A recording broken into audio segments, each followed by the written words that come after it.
দিয়ে গেনু বসন্তের গান খানি দিয়ে গেনু বসন্তের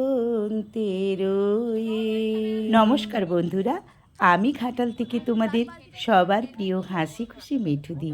হ্যাঁ, আজকে চলে এলাম সেই একসাথে খাওয়ার ছোট্ট একটা পিকনিকের ভিডিও নিয়ে। বর্ষ শেষের পিকনিক। হ্যাঁ, বর্ষ শেষ হওয়ার দু একদিন আগেই আমরা এটা করেছিলাম। তো বন্ধুরা, আজকে হঠাৎ করে বিকেল 5টাতে নিজেরা ঠিক করে নিলাম একসঙ্গে রান্নাবান্না হবে। তো কেউ আর মাংস খেতে চাইলো না, তাই চলো আজকে কি রান্না হচ্ছে, কেমন করে আমাদের একসাথে বনভোজন না পিকনিক, নাকি বর্ষ শেষে বসন্তের একটুকু ভালোবাসার ছোঁয়া লাগাতে আবারও একসাথে আমরা রান্নাবান্না চাপিয়ে ফেললাম। 7টা বাজে, তাই দেখো একটু মুড়ি মেখে নিয়েছি চানাচুর পেঁয়াজ দিয়ে, সাথে ববি করে আনলো রচা। এটা দিয়ে শুরু হলো আমাদের আজকে রাত্রে একসাথে রান্নার তোড়জোড়।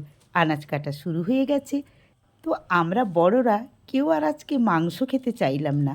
বাচ্চারা একটু চাইছিল, তো বেশি বাচ্চা না থাকায় ভাবলাম যে থাক, আজকে আমরা মাংস করব না, এমনি কি করা যায় দেখা যাক। তো চলো বন্ধুরা, আজকের আয়োজনটা তোমাদের সঙ্গে শেয়ার করে নিচ্ছি।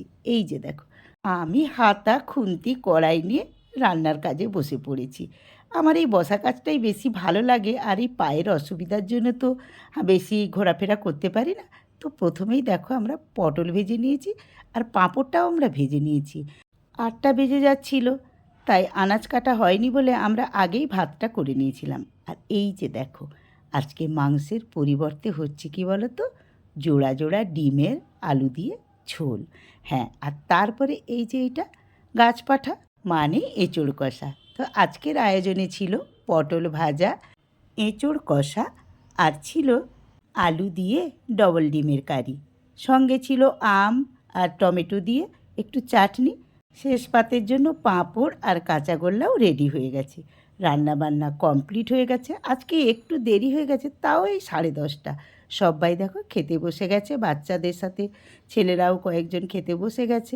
তো বন্ধুরা, আমাদের এই হঠাৎ হঠাৎ একসাথে রান্নার প্রোগ্রামটা তোমাদের কেমন লাগে অবশ্যই কমেন্ট করে আর লাইক শেয়ারের মাধ্যমে আমাকে জানিয়ে দিও।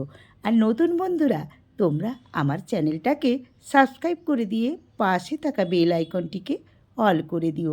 পরের পিকনিক কিংবা অন্য ভিডিওর সব কিছুর নোটিফিকেশান তোমাদের কাছে চলে যাবে।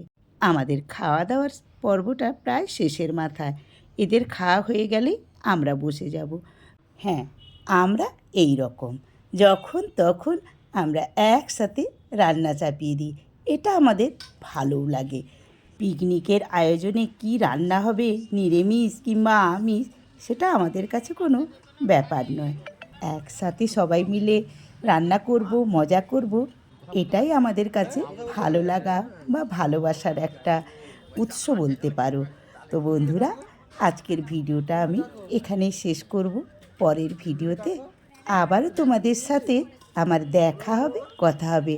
তবে হ্যাঁ, এই রকম একসাথে রান্না আবার নতুন বছরে হবে। তাই সবাইকে আমাদের তরফ থেকে নতুন বছরের অনেক শুভেচ্ছা রইল।